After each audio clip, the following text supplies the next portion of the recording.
আগে বিচার পরে নির্বাচন।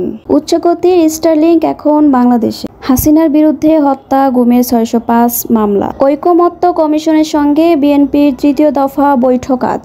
২২ বাংলাদেশি সহ ৫০ অভিবাসীকে ফেরত পাঠিয়েছে মালয়েশিয়া। সাগররুনি হত্যার সব নথি পুড়ে গেছে, হাইকোর্টকে রাষ্ট্রপক্ষ। জুলাই গণহত্যা দৃশ্যমান বিচারের আগে নির্বাচনের দিকে যাওয়ার চিন্তা নেই সরকারের। অন্তত দু-একটি মামলার রায় না হলে সংসদ নির্বাচনের দিকে যাবে না ডক্টর মোহাম্মদ ইউনূসের নেতৃত্বাধীন অন্তর্বর্তী সরকার। ফলে চলতি বছরে নির্বাচনের সম্ভাবনা ক্ষীণ। আগামী বছরের প্রথমার্ধেই হবে সংসদ নির্বাচন। এক্ষেত্রে আইনি জটিলতা না হলে রোজার আগে ভোট হওয়ার সম্ভাবনা রয়েছে। অন্যথায় ঈদের পরেই ভোট হবে। অন্তর্বর্তী সরকারের ঘনিষ্ঠ সূত্রে এ তথ্য নিশ্চিত হওয়া গেছে। বাংলাদেশের প্রযুক্তি জগতে এক নতুন দিগন্তের সূচনা হলো। আন্তর্জাতিকভাবে প্রশংসিত স্যাটেলাইট ইন্টারনেট সেবা স্টারলিংক এখন বাংলাদেশে। বিশ্বের শীর্ষ ধনী ও উদ্যোক্তা ইলন মাস্কের মালিকানাধীন স্পেস এক্সের এই উদ্যোগটি গ্রহব্যাপী উচ্চগতির ইন্টারনেট পৌঁছে দেওয়ার লক্ষ্য নিয়ে কাজ করছে। ইতোমধ্যে বিশ্বের বহু প্রত্যন্ত অঞ্চলে সফলভাবে সেবা দিয়ে আসা স্টারলিংক এবার পা রাখল দক্ষিণ এশিয়ার উদীয়মান অর্থনীতির বাংলাদেশে। ছাত্র জনতা অভ্যুত্থানে ৫ই আগস্ট ভারতে পালিয়ে যাওয়া শেখ হাসিনার বিরুদ্ধে ঢাকাসহ সারা দেশের থানা ও নিম্ন আদালতে ৬০৫টি মামলা দায়ের হয়েছে। ওইসব মামলার এজাহারে তাকে জুলাই ও আগস্ট আন্দোলনে ছাত্র জনতার হত্যাকাণ্ডের ঘটনায় প্রধান আসামি করা হয়েছে। বেশি মামলা হয়েছে ঢাকা মহানগর পুলিশের ডিএমপি আওতাধীন ৫০টি থানায়।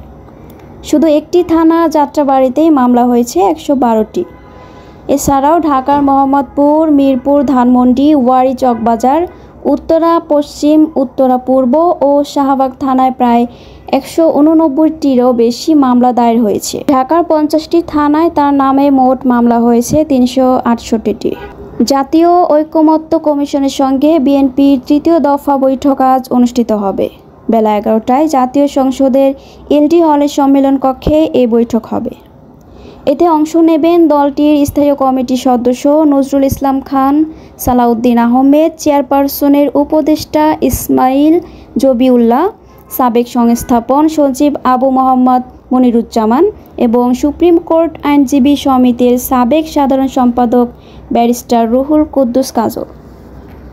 সাজা শেষে ২২ বাংলাদেশি সহ ৫০ কারাবন্দী অভিবাসীকে নিজ নিজ দেশে পাঠিয়েছেন মালয়েশিয়া। ২২ বাংলাদেশি ছাড়াও রয়েছেন ভিয়েতনামের ৯, ইন্দোনেশিয়ার ৯, পাকিস্তানের ৬, ভারতীয় ২ ও চীনা ২ নাগরিক। সোমবার ২১শে এপ্রিল মালয়েশিয়ার জোহর বারু রাজ্যের ইমিগ্রেশন কর্তৃপক্ষ এক বিবৃতিতে জানিয়েছে, ৫০ বিদেশি নাগরিকের সাজা শেষ হওয়ায় ইমিগ্রেশন আইন অনুযায়ী বন্দীদের KLI ১-২ ও সেনাই আন্তর্জাতিক বিমানবন্দর দিয়ে তাদের নিজ দেশে পাঠানো হয়েছে। সাংবাদিক দম্পতি সাগর সারোয়ার ও মেহেরুন রুনি হত্যা মামলায় ডিবি পুলিশের কাছে থাকা সব নথি আগুনে পুড়ে গেছে।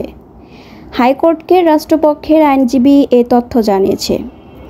মঙ্গলবার দুপুরে বিচারপতি ফাতেমা নজিম ও বিচারপতি শিকদার মাহমুদুর রাজির হাইকোর্ট বেঞ্চে এ কথা জানানো হয়।